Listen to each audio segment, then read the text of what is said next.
சும்மா இருக்கல என்ன பிரச்சனைன்னு தெரியலங்க. சும்மா இருந்தாலும் டென்ஷன் ஆகுறாங்க. அவ்வளவு வெறி போட்டு அவ்வளவு வெறி. நீ ஜாலியா தான் இருக்க. உடம்புல இவ்வளவு பிரச்சனையை வச்சுக்கிட்டு உனக்கு ட்ரிப் தேவையா கிளவி உனக்கு? வேலை முடிஞ்சது நீ போலாம். இவன் பெரிய லப்பர் பண்ணு சஞ்சனா. வீட்டுக்கு போயிட்டு அந்த கிளி கிளிப்பா ட்ரிப்புக்கு வர மாட்டேன்னு சொன்னேன். அதுக்கப்புறம் ஒண்ணு பிரச்சனை தெரியுமா? இப்ப இந்த ஊருக்கு வந்து இங்க இருந்து போறப்போ நம்மளுக்கு தெரிஞ்சவங்க எல்லாத்துக்கும் நம்ம சொவினியர் வாங்கிட்டு போகணும். ஐயா வெளிநாட்டுல இருந்து வந்திருக்கேன்னு சொன்னாவ, எதுவும் கோடாலி தைலமா கொண்டு வந்த? சொவினியர் தான் அதுக்கு பேரு. கரெக்டா சொல்லிட்டு எல்லாரும் ஜோரா ஒரு கை தட்டுங்க. அதெல்லாம் தட்ட முடியாது. அதாவது இந்த ஊருக்கு தான் நம்ம வந்தோங்கிறதுக்கு ப்ரூஃப் அவங்களுக்கு. இவன் இங்கதான் போயிருக்கான். இந்த ஃப்ரிட்ஜ் மேக்னெட், வயசான விநாயகர் சிலை, புத்தர் சிலை, கொஞ்சம் நம்ம ஏஜ்ல இருக்கவங்களுக்கு அவங்களுக்கு என்ன பிடிக்குமோ அது ஒண்ணு. இங்க வந்ததுக்கு டீ தூள், 4 கிலோ டீ தூள்.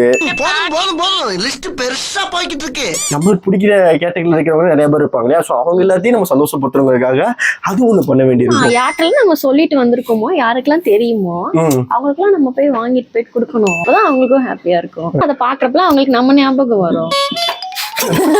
அப்பப்போ கோவம் வரும்போது எடுத்துப்போம். நம்ம குடுக்கறது உங்க வீட்டுல இருக்குமா இல்லையா?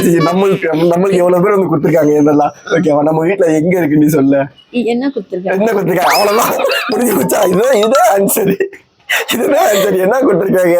சோலி முடிச்சு அவ்வளவுதான். அதே மாதிரிதான் நம்ம கொடுக்கறதும் எல்லாரும் வீட்டு ஏதாவது சாமி சிலை ஏதாவது கொடுத்தோம்னா அதுக்கு சரி ஓகே அதே தெய்வ குத்தாயம் அப்படின்னு சொல்லிட்டு அதை வந்து ஒரு செல்ஃப்ல எங்கேயோ ஒண்ணு வச்சிருப்பாங்க. ஓகேவா? அவ்வளவுதான். மிச்சப்படி நம்ம கொடுக்கறது எங்கேயுமே யார் வீட்லயுமே இருக்குமா இல்லையா அப்படிங்கலாம் தெரியாது. கிடைக்கல தேடிக்கிட்டு இருக்கேன். சில டைம் இருக்க மாட்டேங்குது. பட் வாங்கிட்டா போதும். நமக்கு வந்து ஃபர்ஸ்ட் டேல இருந்து பிரச்சனை. ஐயோ இப்ப இது வாங்கணுமே, இது வாங்கி கொடுக்கணும். போன வாட்டி லாஸ்ட் டே வாங்கவே முடியல. கஷ்டமா இருந்துச்சு. அப்புறம் என்ன ஃபீலிங்ஸ் அப்புறம் அங்க போயிட்டு அது இது பண்ண முடியல அது பண்ண முடியலன்னு சொல்லிட்டு நம்ம ஏதாவது ரீசன் சொல்ல வேண்டி பதில் சொல்றதா கஷ்டம். சொல்லி பார்த்தாதான் தெரியும். ஒரு ட்ரிப்புக்கு வரணும் அப்படிங்கிறதுக்காக இவ்வளவுத்தை தாண்டி வரணுமான்னு கேக்குறேன் நானு. ஜாலியா சண்டே சும்மா இருக்கலாம்ல. சும்மா இருக்கல என்ன பிரச்சனைன்னு தெரியலங்க. சும்மா இருந்தாலும் டென்ஷன் ஆகுறாங்க.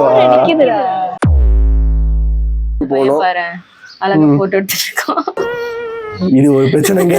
இது ஒரு பிரச்சனை. ட்ரிப்புக்கு வந்துட்டு எடுத்துட்டு இருக்கேன்.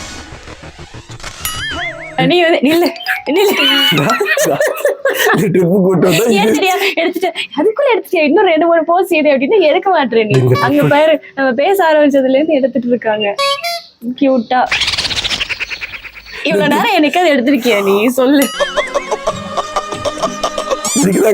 வர மாட்டேன்னு சொன்னேன். திருப்பி காட்ட முடியும் அசிங்கமா இருக்கும். அந்த பக்கம் ஒரு கப்புள்ஸ் அவங்க கியூட்டா தான் இருக்காங்க. அதை எடுத்து காமிச்சு அசிங்கமா இருக்கும்ல. அப்பப்ப அங்க பாத்துட்டே இருக்கேன். போட்டோ வேற எடுக்க சொல்லி டார்ச்சர் பண்றாங்க. அது இன்னும் பெரிய தலைவலி நம்மளுக்கு. நம்ம என்ன பண்ணுவோம்? ஒரு இடத்துக்கு போனா போட்டோ எடுன்னு சொன்னா என்ன பண்ணுவோம்? ஏன் போட்டோ எடுப்போம். ஆல்ரெடி நம்ம அந்த கேர்ல இருப்போமா, இப்படி அந்த கேர்ல இருப்போம். மாப்பிள்ள என்னால நிக்க முடியல மாப்பிள்ள. நம்மளுக்கு வந்து போட்டோ எடுக்க தோணாது. இது கேக்குறாருன்னு சொல்லிட்டு நம்ம போட்டோ எடுப்போம். எடுத்தா என்ன பண்ணுவோம்? அங்கே கிரேட்ஃபுல்லா ஓகே போட்டோ எடுத்துட்டான் அப்படின்னு இருக்கணும்ல. இப்படி ஒரு போட்டோ எடு, இப்படி ஒரு போட்டோ எடு, முடியை இப்படி வச்சு ஒரு போட்டோ எடு, முடியை இப்படி தூக்கி விட்டு ஒரு போட்டோ எடு.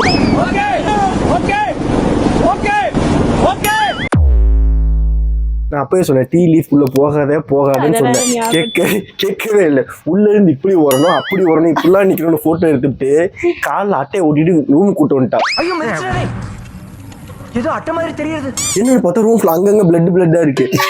சின்ன இது பிளட்டா இருக்கு. அவளை கேட்கறேன் என்ன ரத்தமா இருக்கு அப்படின்னு பார்த்துட்டு கொஞ்சத்துல பார்த்தா இவ்வளவு அட்டை ஒட்டிட்டு வந்துருக்கு. அவ காலில் ஃபுல்லா கச்சி ஃபுல்லா பிளட் வந்துருக்கு. அந்த உடனே கூட தெரியாம போட்டோ ஆர்வத்தில் மூழ்கி இருக்கிறாள். அட்டை தூக்கிட்டு ரூம்குள்ள வந்துட்டு அதுக்கப்புறம் பார்த்தா உள்ள அட்டை இருக்குது. என்னது அப்படின்னு சொல்லிட்டு அதை தூக்கி போட்டுட்டு இந்த பக்கம் சொன்னா இவன் மூஞ்சிலாம் விட வறுத்து போயிட்டு.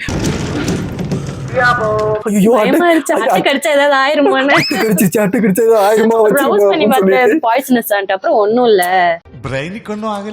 நல்ல வேலை இவங்க அப்பா இருந்தாங்க. இவங்க அப்பாட்ட போய் இது கச்சா ஆகுமான்னா அதெல்லாம் ஒண்ணும் இல்லை அப்படின்ட்டாங்க. ஒண்ணுமே இல்ல.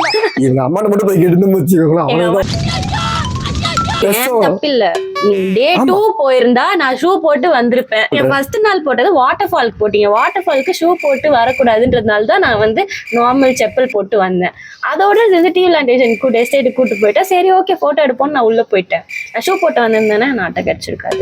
ஏன்டி தேக தொடுத்துக்குள்ள போய் அட்டையை கூட்டு போய் கேட்டா அது என்ன பேச்சு பேசுறா பாருங்க. Actually I can explain sir. It was not a fault. இவ்வளவு அறிவா பேசுறேன்ல, செருப்பு தான் போட்டிருக்கோம், உள்ள போக கூடாது நான் சொல்றேன்ல, உள்ள போனா அந்த அறிவு உனக்கு இருக்கு. அறிவு கட்ட ஆலமரத்து பட்ட அவ்வளவு வெறி போட்டோ எடுக்க, அவ்வளவு வெறி. உள்ள போகணும், போட்டோ எடுக்கணும். இந்த ரெண்டு இலக்குள்ள இருந்து நான் வர மாதிரி போட்டோ எடு, அதுக்குள்ள போட்டோ எடு. ரோபி சொல்ற மாதிரி அந்த காலை உனக்கு அந்த குரூப்ல போட்டு விடு, சொந்தங்கள் குரூப்ல போட்டு விடு. சொந்தங்கள் குரூப்ல போடுங்க. இருக்கணும், நான் அப்படி இப்படி இருக்கணும். இதுல நான் தான் போட்டோ எடுத்துருக்கேன் இங்க வச்சுக்கிட்டு, ஓகேவா? எடுத்துட்டு நீ என் கூட போட்டோவே எடுக்க மாட்டேங்குது, அது போட்டோ எடுத்த ஒன்னே போட்டோ எடுப்பா அப்படின்னா அது புரிய மாட்டேங்குது. ஒன்ன நான் தனியா எடுத்தேன்ல, என்ன நீ தனியா எடுத்த, அப்ப நம்ம ரெண்டு பேரும் சேர்ந்து யாராவது எடுக்க சொல்லணும். போற இடத்துல எல்லாத்தையும் இது பிரச்சனை. நீ என் கூட முன்ன மாதிரி போட்டோவே எடுக்க மாட்டேங்கிற, உனக்கு என் மேலே இன்ட்ரெஸ்டே இல்லை, இந்த மூமெண்ட் உனக்கு பிடிக்கலன்னு நினைக்கிற, நீ என்ஜாயே பண்ண மாட்டேங்கிற அப்படின்னு சொல்லிட்டு இதெல்லாம் ஒரு பிரச்சனை. நீ முன்ன மாதிரி இல்ல விஜய், மாறிட்ட விஜய். ஒரு ட்ரிப்புக்குள்ள இவ்வளவு பிரச்சனை தேவையா? முதல்ல ஜாலியா இருக்க வேண்டிய லைஃப்ல ஜாலியா தான் இருக்கேன். நீ ஜாலியா தான் இருக்க. மொத்த பிரச்சனை என் மேல போடுற இல்ல. உங்களுக்கு என்ன பிரச்சனை இருக்கு? எனக்கு தான் பிரச்சனை.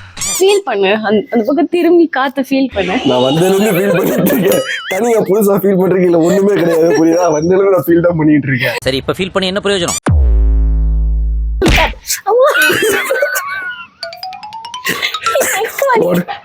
உடம்புல இவ்வளவு பிரச்சனையை வச்சுக்கிட்டு உனக்கு ட்ரிப்பு தேவையா கிளவி? உனக்கு கிரிக்கெட் விளையாடுற வயசா கிளவி உனக்கு? என்னாச்சு?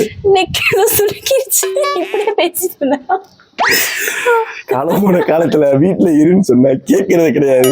எங்க கேக்குறான்? சன்னு வேற மேல போயிட்டே இருக்கு. இந்த பிரச்சனை வேற இருக்குது. சன்லைட்ட பார்க்க முடியாது, கண்ணு கூசும், இந்த பக்கம் திரும்ப முடியாது, அந்த பக்கம் திரும்ப முடியாது. எனக்கு 5 மணிக்கு மேல 2 கண்ணு தெரியாது சார். உங்க கூட இப்படியே பேசிட்டு இருக்கான்ல, அது வந்து இது மேனரிசம் எல்லாம் கிடையாது, யாரு தாங்க முடியாது. இதுக்கு முடிய வச்சு கவர் பண்ணிருக்கேன். உடனடி கூட உபாதைகளை வைத்துக் கொண்டு உமக்கு எல்லாம் ட்ரிப்பு தேவையா? தேவைதான். இது எல்லாத்தையும் தாண்டி நாங்க வெத்த முத்து வந்து உள்ள ஒவ்வொரு டிக்கெட் வந்து தூங்கிட்டு இருக்கா, ஓகேவா? அவளை வேற இந்த பிரச்சனைகள் இவ்வளவுல ஹேண்டில் பண்ணி அவளை குளிப்பாட்டி விட்டு அவளை வந்து கிளப்பி விட்டு, அப்புறம் போற பிளேஸ்ல வந்து 4 பிளேஸ் போறோம் அப்படின்னா அதுல அவளுக்கு பிடிச்ச பிளேஸ் ஏதாவது ஒண்ணு இருக்கணும், இல்லைன்னா அவ டென்ஷன் ஆயிடுவா. நான் ரொம்ப டிஸ்டர்ப் ஆயிட்டேன். ஐயோ, அந்த மாதிரி ஒரு பிளேஸ் என்னன்னு கண்டுபிடிச்சு அவளை கூட்டு போயிட்டு இது கூட்டு போயிட்டு இடையில ஹோட்டல்ல வேற போய் சாப்பிட்டுக்கிட்டு, போற ஹோட்டல்ல சாப்பாடு நல்லா இருக்குமா நல்லா இருக்காதா, சாப்பிட்டதுக்கு அப்புறம் காருக்குள்ள ஏறினா வாந்தி வருமா வராதா, செரிக்குமா செரிக்காதா, இன்னைக்கு நைட் நம்ம தாண்டுவோமா தாண்ட மாட்டோமா, இன்னைக்கு ராத்திரி தாண்டுவனி ஒரு நாள் வந்து அப்படி கத்தி மேல நடக்கிற மாதிரியே இருக்கும்.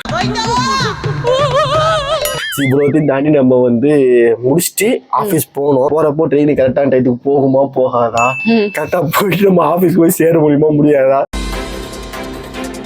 வீட்டுக்கு போய் குளிச்சுட்டு போலாமா, இல்ல பட்டி மாதிரி ஸ்டேஷன்ல இருந்து கிளம்பி ஆபீஸ்க்கு போயிடலாமா, மொத்தத்துல இந்த ஊர்ல இருக்கலாமா வேணாமா, அப்படி நம்ம ஆபீஸ் போறோம்னா இப்ப இவங்க பேக் எல்லாம் யாரு எடுத்துட்டு வீட்டுக்கு போறது? நான் பாத்துக்கிறேன், வந்துட்டு முடிச்சிட்டல, அவ்வளவுதான் வேலை முடிஞ்சது, நீ போலாம். ஆமா, பெரிய பெரிய லப்பர் பந்து சஞ்சனா வந்து சொல்றாங்க வேலை முடிஞ்சு நீங்க போயிடலான்னு சொல்லிட்டு. நீ எங்க வர? நீ கிளம்பலாம். வீட்டுக்கு போயிட்டு அந்த கிளிப்பா நீ பாட்டுக்கு ஆபீஸ் கிளம்பி போயிட்டா பேக் எல்லாம் யார் தூக்கிட்டு எவ்வளவு கஷ்டப்படுத்திட்டு தெரியுமா? எம்புட்டு புள்ள ஒரு பலூன் கேட்டா வாங்கி கொடுக்கறதுக்கு வக்கில்ல. கிளிப்பாங்க. ஆனா பேசும்போது மட்டும் அல்ல அவன் வேலை வந்துச்சு நீ போயிடலாம் அப்படின்னு பேச. சரி நான் சொல்றேன், ட்ரிப்பு போகலாம், ஒன்னும் பிரச்சனை இல்லை, ஓகேவா? பிளாட் லேண்டா ஒத்துக்கிட்டாங்க, அடிச்சு குடிக்க வச்சிடறாங்க அப்படிங்கிற மாதிரி குடிக்க வச்சுட்டாங்க மாப்பிள்ள. போகலாம், வருஷத்துக்கு 2 வாட்டி போகலாம், கொஞ்சம் பக்கத்துல பிளாட் லேண்டா இருக்க மாதிரி போகலாம். நீ இனிமே பாரு பிளேஸ், சரியா? நான் குமார் அவசரப்பட்டிய பசங்க நீங்க நிறைய ரீல்ஸ் அனுப்புறீங்கல்ல, தயவு செஞ்சு இந்த மாதிரி ஹெல்ப் பண்ற மாதிரி தான் ரீல்ஸ் அனுப்புங்க, ஓகேவா? இங்கிட்டு கூட்டு வந்து போயிருங்க, பெட்டரா இருக்கும், இதை மட்டும் பண்ணி விட்டுருங்க, பெட்டரா இருக்கும் மாதிரி ஏதாவது ரீல்ஸ் அனுப்புங்க. டைம் இல்ல இல்ல உங்களுக்கு தெரிஞ்ச எதனா பிளேஸ் இருக்குன்னா, சென்னைக்கு மிக அருகில் எதனா ஒண்ணு இருக்கா, இது வந்து இங்க மட்டும் கூட்டு போயிட்டா ஓகேவா இருக்கும், டீசெண்டா பட்ஜெட்டாவும் முடிஞ்சிடும், டிராவலாவும் இப்படி முடிஞ்சிருங்கிற மாதிரி ஏதாவது ஒன்று இருந்துச்சுன்னா தயவு செஞ்சு கமெண்ட் போட்டு விடுங்க, ஓகேவா? எவ்வளோ யோசிக்க வேண்டியிருக்கு பார்த்தீங்களா? அதான் பதில். அதாவது ஒரு மியூச்சுவலா போய்க்கலாம். இந்த வார்த்தையை கண்டுபிடிச்சு வச்சுக்கிட்டு இவங்க வர வருத்து இருக்குது. மனம் போல் தினம் ஜமாய் நாயர் சாயாய் என்ஜாய் டனக்கு டனக்கு குமுக்கு டனக்கு டனக்கு அமுக்கு டனக்கு டனக்கு குமுக்கு